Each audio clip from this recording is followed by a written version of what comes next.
Que pensez-vous du déjà là communiste de Friot? Notre 6e chapitre parle d'autrices qui sont peut-être moins connues dans l'univers francophone, Gibson Graham, J.K. Gibson Graham, donc elles écrivent à deux, elles se sont pris un nom de plume à deux. Et elles ont exactement cet argument-là, et c'est l'argument qu'on présente un peu comme contre-pied au modèle plus formalisé, disons, qu'on montre dans le reste du livre. On est arrivé à la fin du bouquin en disant, ce serait le fun d'avoir plus de femmes. On trouvait que c'était beaucoup des gars qui avaient travaillé sur ça.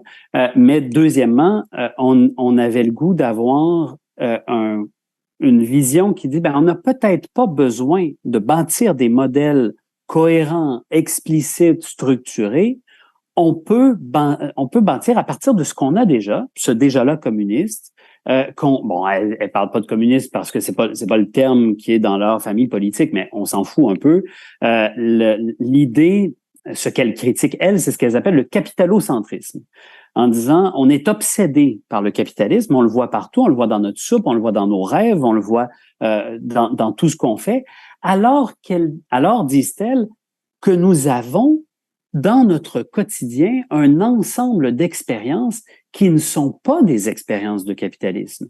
Même dans les expériences économiques, tu donnais d'excellents exemples, la sécurité sociale, mais elles vont beaucoup plus loin que ça. L'économie sociale et solidaire, Robert Boyer qui a écrit un ouvrage sur cette question récemment, comme l'économie sociale et solidaire comme utopie pour le 21e siècle, elles nous disent, voilà, on peut construire à partir de ça, et elles appellent ça l'économie de community economics, l'économie des communautés.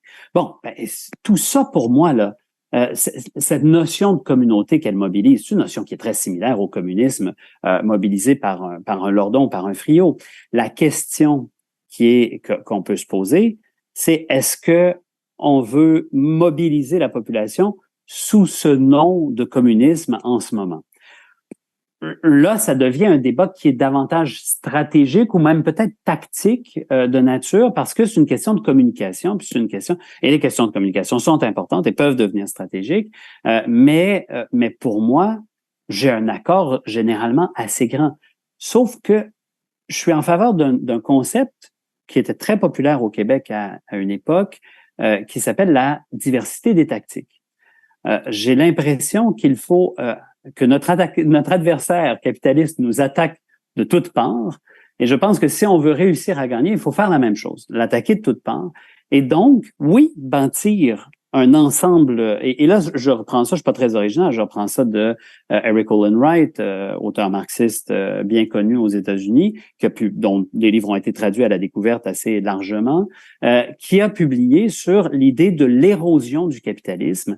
Et je pense qu'on peut réussir à éroder le capitalisme en l'attaquant de plusieurs points de vue, notamment en travaillant sur ce qui est déjà là, puis en le faisant grandir, mais aussi en essayant de bâtir et de donner soif et de donner envie aux gens de dire il peut y avoir une autre société que celle dans laquelle on vit. Et ça, je pense que c'est intéressant aussi.